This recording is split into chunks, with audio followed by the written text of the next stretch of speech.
Hello friends, welcome to my channel. आज આપણે બનાવીશું ડુંગળી ટામેટાનું શાક। જો તમે મારી ચેનલ પર નવા હો તો મારી ચેનલને સબસ્ક્રાઇબ કરજો, જેથી આવનારી નવી વિડીયોની નોટિફિકેશન તમને સૌથી પહેલાં મળી શકે। તો ચાલો આપણે રેસીપી સ્ટાર્ટ કરીશું। સૌપ્રથમ આપણે અહીંયા મેં 2 ડુંગળી લીધી છે અને 2 ડુંગળીને આ રીતે સ્લાઇસમાં કટ કરવાની છે। હવે આપણે વઘાર માટે તેલ ગરમ કરવા મૂકીશું। તો અહીંયા મેં 3 ટેબલસ્પૂન જેટલું તેલ ગરમ કરવા મૂક્યું છે। તેલ ગરમ થાય એટલે સૌથી પહેલાં આપણે એમાં અડધી ચમચી રાઈ નાખીશું અને રાઈને બરાબર ફૂટવા દઈશું। ત્યારબાદ આપણે એમાં અડધી ચમચી જેટલું જીરું નાખીશું। સાથે આપણે મીઠા લીમડાના પાન છે એ નાખીશું। હવે આપણે જે સ્લાઇસ કરેલી ડુંગળી છે એ નાખીશું। સારી રીતે મિક્સ કરી લઈએ અને આપણે આ ડુંગળીને 2 થી 3 મિનિટ થવા દઈશું।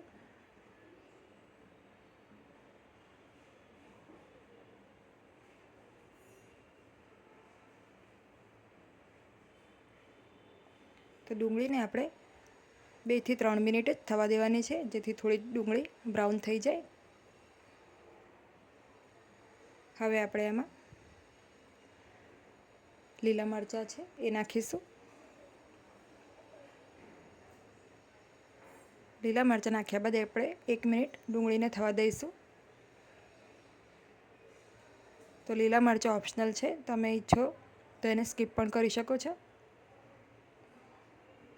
હવે અહીંયા મેં 3 નંગ ટામેટાં લીધા છે મીડિયમ સાઇઝના અને એને પણ આ રીતે સ્લાઇસમાં કટ કરી લીધું છે। તો આપણે ડુંગળી અને ટામેટાં બંનેને સ્લાઇસમાં કટ કરીશું। જો તમે લીલા મરચાં નાખો તો એને પણ આપણે સ્લાઇસમાં જ કટ કરવાના છે। તો હવે લગભગ 1 થી 1.5 મિનિટ થઈ ગઈ છે મરચાં નાખ્યા બાદ। આપણે આમાં ટામેટાં એડ કરીશું।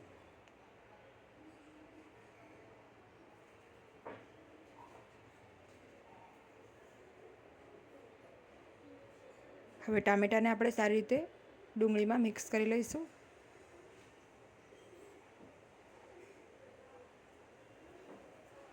તો આ ડુંગળી ટામેટાનું શાક એકદમ ફટાફટ બની જાય છે અને ખાવામાં પણ ખૂબ જ સ્વાદિષ્ટ લાગે છે। તો આપણે ગેસની ફ્લેમને અત્યારે મીડિયમ રાખીશું અને મીડિયમ ફ્લેમ ઉપર આપણે એને થોડી વાર થવા દઈશું। હવે આપણે આમાં મસાલા નાખી દઈએ। તો સૌથી પહેલાં આપણે 1 ચમચી લાલ મરચું પાવડર નાખીશું, સાથે અડધી ચમચી હળદર પાવડર નાખીશું, 1 ચમચી ધાણા જીરુંનો પાવડર છે એ નાખીશું, સ્વાદ પ્રમાણે મીઠું નાખી દઈશું અને બરાબર મિક્સ કરી લઈશું। તો મસાલા પણ એકદમ સિમ્પલ છે, જે આપણે રોજના શાકમાં યુઝ કરીએ છીએ એ જ મસાલા આપણે આમાં યુઝ કરવાના છે।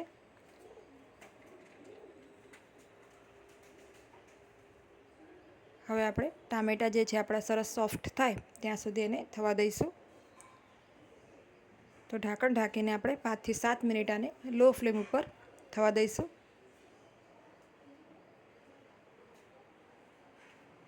5 થી 7 મિનિટ બાદ આપણે ચેક કરી લઈશું।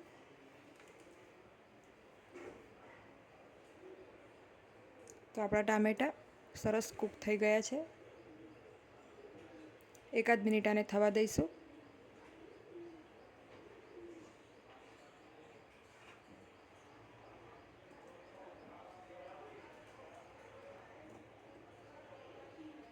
તો આપણું શાક ઓલમોસ્ટ રેડી છે। આપણે આમાં લીલા ધાણા છે એ નાખી દઈશું, મિક્સ કરી લઈશું। તો એકદમ ફટાફટ બની જાય એવું ડુંગળી ટામેટાનું શાક રેડી છે। આપણે આને સર્વ કરી લઈએ।